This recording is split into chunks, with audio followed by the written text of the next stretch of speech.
সুপ্রিয় দর্শক, আসসালামু আলাইকুম। আপনাদের সবাইকে স্বাগত জানাচ্ছি। এখনকার আলোচনা আপনাদের সঙ্গে আছি আমি সিরাজুল ইসলাম। দর্শক, মাত্র কয়েক ঘন্টার ব্যবধানে মধ্যপ্রাচ্যের পরিস্থিতি কিন্তু বদলে গেছে। আমেরিকা ঘোষণা দিয়েছিল মধ্যপ্রাচ্যের বিভিন্ন দেশ থেকে মার্কিন নাগরিকদের সরে যেতে হবে নিরাপত্তার জন্য। তার পরপরই ঘোষণা করা হয়েছিল আগামী 2-3 দিনের ভেতরে যদি আমেরিকা হামলা বন্ধ না করে তাহলে ইরান অ্যাগ্রেসিভ হয়ে উঠবে এবং মধ্যপ্রাচ্যের সমস্ত মার্কিন ঘাঁটি ধ্বংস করে দেবে।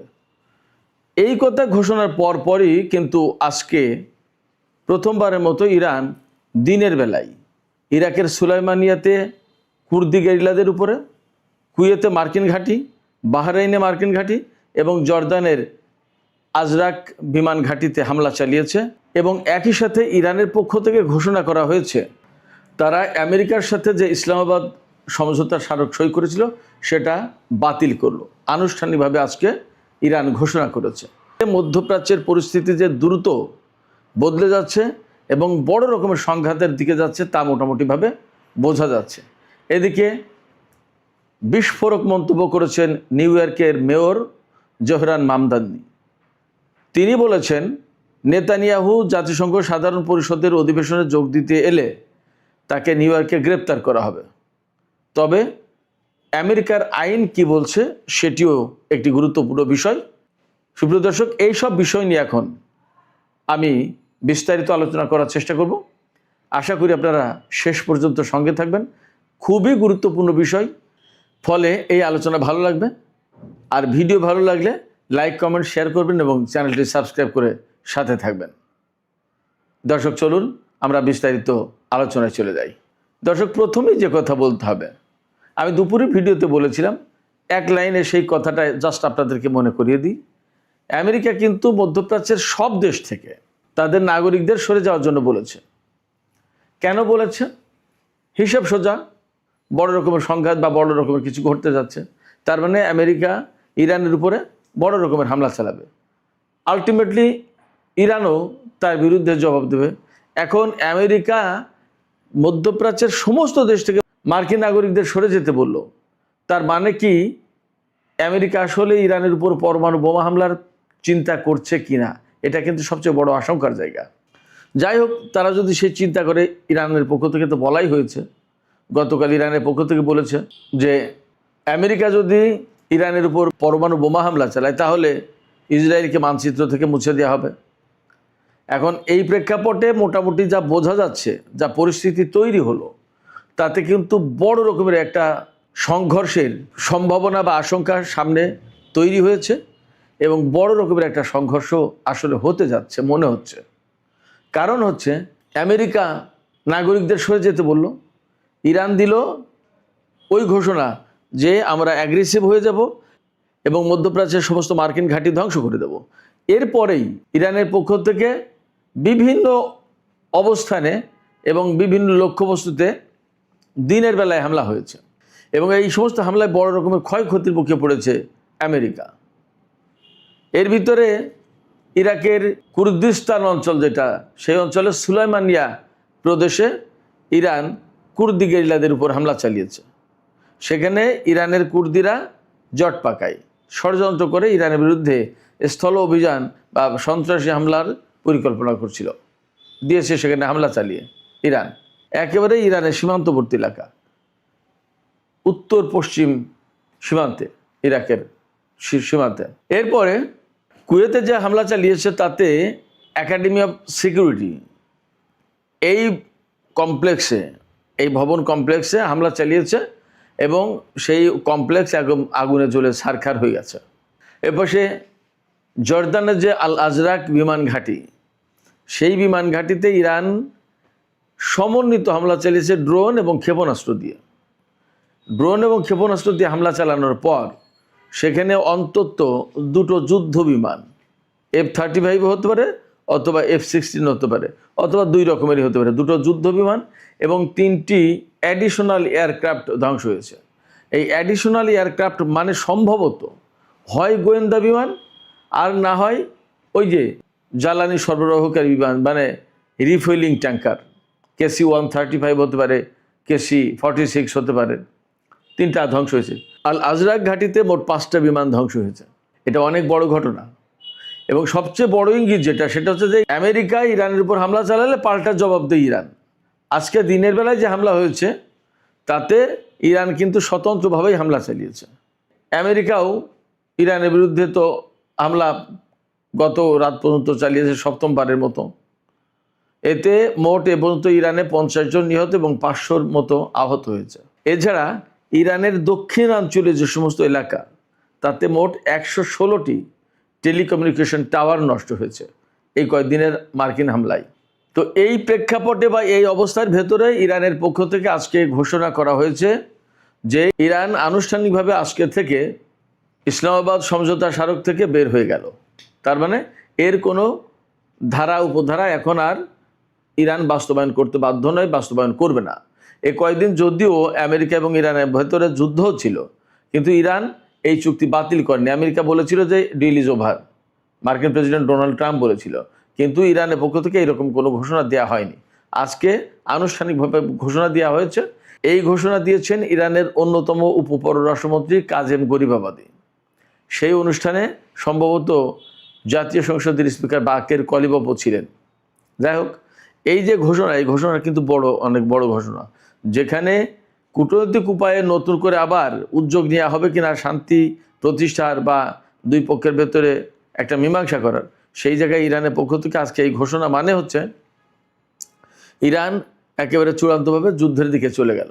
এবার সে পাকিস্তানের পররাষ্ট্রমন্ত্রী আজকেও বলেছেন যে ইসলামাবাদ ঘোষণা বাস্তবায়ন করা উচিত, এর আলোকে শান্তি প্রতিষ্ঠার চেষ্টা করতে হবে, কিন্তু ওপাশে ইরান সমঝোতা স্মারক বাতিল করে দিয়েছে।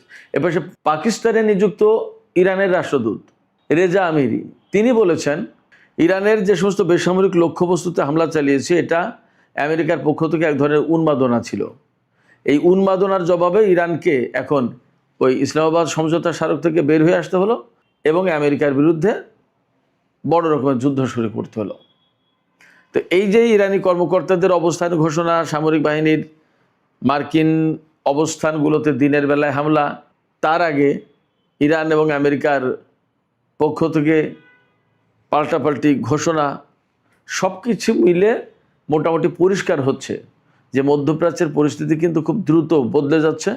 এবং আমরা যে কথা বলে আসছি গত 2 দিন ধরে যে মধ্যপ্রাচ্যে চূড়ান্ত লড়াই শুরু হতে যাচ্ছে কিনা, গত রাতের ভিডিওতে আমরা বলেছিলাম, অর্থাৎ 17 জুলাই রাতের ভিডিওতে বলেছিলাম যে ইরানের পক্ষ থেকে বলা হয়েছে যে মার্কিন নৌবাহিনীর বিরুদ্ধে ইরান খুব শর্ট টাইমে চূড়ান্ত যুদ্ধ শুরু করবে এবং সেই চূড়ান্ত যুদ্ধের 0 আওয়ার, এই 0 আওয়ার একদম কাছাকাছি চলে এসেছে। তার মানে যে কোনো মুহূর্তেই ভয়ঙ্কর যুদ্ধ শুরু হতে পারে হরমুজ প্রণালীতে। তো আমরা সবগুলো ডট যদি মিলাই তাহলে দেখা যাবে যে আমাদের কথাই মোটামুটি অনেকটা ঠিক হতে যাচ্ছে। মধ্যপ্রাচ্যে বড় ধরনের সংঘর্ষ শুরু হতে যাচ্ছে এবং হতে পারে এই লড়াই একেবারে চূড়ান্ত লড়াই, যে লড়াইয়ের ভেতর দিয়ে ইরান এবং আমেরিকার মধ্যে অনেক কিছুর ফয়সালা হবে। সেই লড়াইয়ের দিকেই সম্ভবত এগিয়ে যাচ্ছে। জানি না আসলে পরিণতি কি হবে, তবে আশঙ্কা কিন্তু আমার তেমনই। সুপ্রিয় দর্শক, এ পাশে আরও গুরুত্বপূর্ণ 3টি খবর আছে অন্তত। একটা হচ্ছে নিউ ইয়র্কের মেয়র মামদানি, জোহরান মামদানি, তিনি ঘোষণা দিয়েছেন আগামী সেপ্টেম্বর মাসে ইসরায়েলের প্রধানমন্ত্রী বেনিয়ামিন নেতানিয়াহু যদি নিউ ইয়র্ক শহরে আসে জাতিসংঘ সাধারণ পরিষদের অধিবেশনে যোগ দিতে, তাহলে তাকে গ্রেপ্তার করা হবে।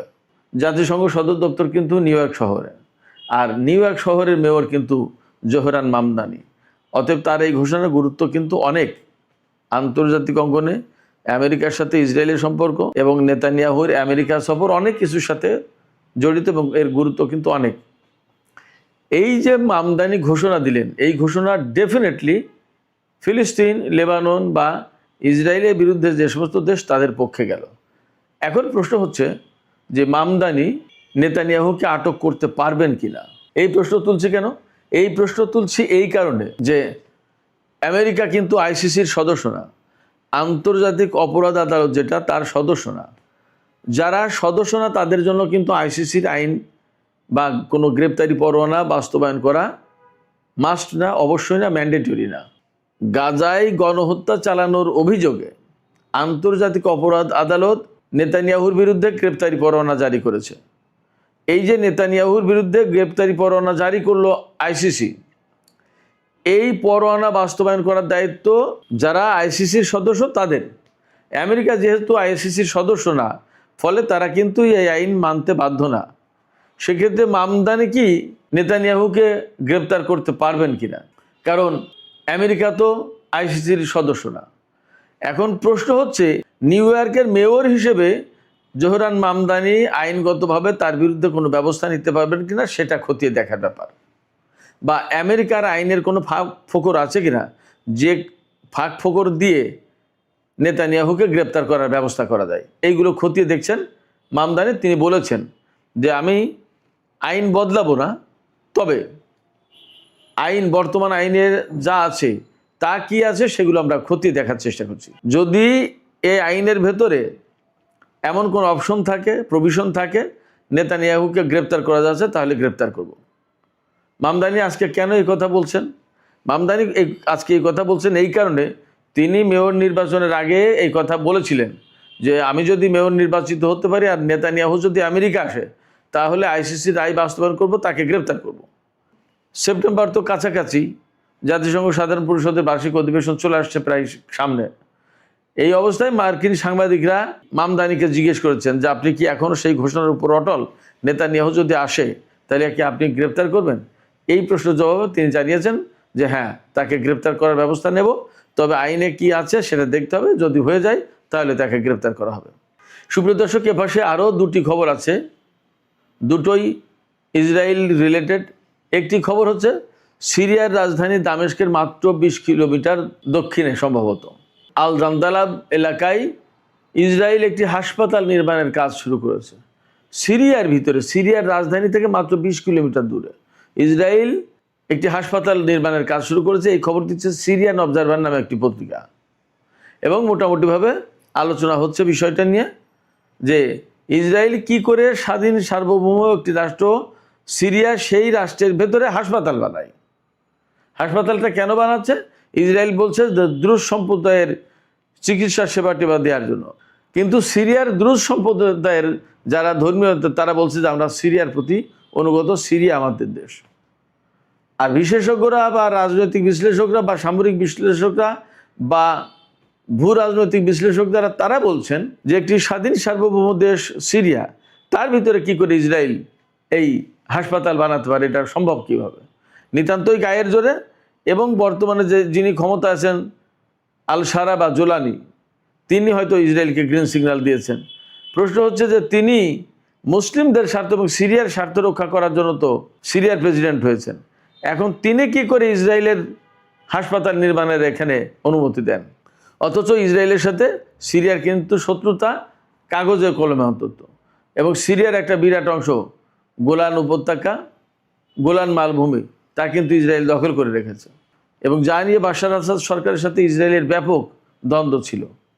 আর এখন জোলানি ক্ষমতা এসে সে সমস্ত সব কিছু ভুলে ইসরায়েলকে সিরিয়ার ভিতরে হাসপাতাল বানাতে দিচ্ছে। তার মানে কি? তার মানে হচ্ছে এই হাসপাতালের নামে এখানে ইসরায়েলি সামরিক বাহিনী এবং গোয়েন্দাদের উপস্থিতি ঘটিয়ে ইরান রিলেটেড যে সমস্ত তৎপরতা বা ব্যক্তিদের অবস্থান কার্যক্রম, এইগুলো তারা মনিটর করবে। এবং এখান থেকে অর্থাৎ ইসরায়েল অ্যাডভান্স হয়ে এসে সিরিয়ার ভিতরে তাদের একটা অবস্থান তৈরি করলো। এটা হলো পরিষ্কার কথা। এদিকে আরেকটি খবর বেরিয়েছে, এটা বহু গণমাধ্যমে এসছে, ইসরায়েল এইরকম একটা কারাগার নির্মাণের চিন্তা করছে, যেখানে কুমির দিয়ে ঘেরাও করে রাখা হবে চারিপাশ দিয়ে, যাতে কারাগার থেকে ফিলিস্তিনি বন্দীরা পালিয়ে না যেতে পারে। চিন্তা করতে পারেন। এবং এখানে নীল নদের কুমির এনে দেওয়া হবে। তাহলে মানবতা কোথায়? মনুষ্যত্ব বোধ কোথায়? সভ্যতা কোথায়? এটা কি সভ্য দুনিয়া? এই প্রশ্ন কিন্তু আসে। সুপ্রিয় দর্শক, এখনকার আলোচনা এখানে শেষ করতে চাইছি। আলোচনা শেষের আগে আপনাদের কাছে আমি প্রশ্ন করতে চাই, আপনাদের মতামত জানতে চাই যে আসলে যে সমস্ত লক্ষণ মধ্যপ্রাচ্যে দেখা যাচ্ছে, ইরান বিশেষ করে দিনের বেলায় হামলা চালালো, তার ভেতর দিয়ে কি এই কথা মনে হচ্ছে যে এই যে চূড়ান্ত যুদ্ধ শুরু হওয়ার যে কথা, যে আকার ইঙ্গিত, যে আলাপ আলোচনা ছিল, তার প্রথম ধাপ শুরু হয়ে গেল? কি মনে হয়? আর নিউ ইয়র্কের মেয়র জোহরান মামদানি তিনি নেতানিয়াহুকে আটকের ঘোষণা দিলেন।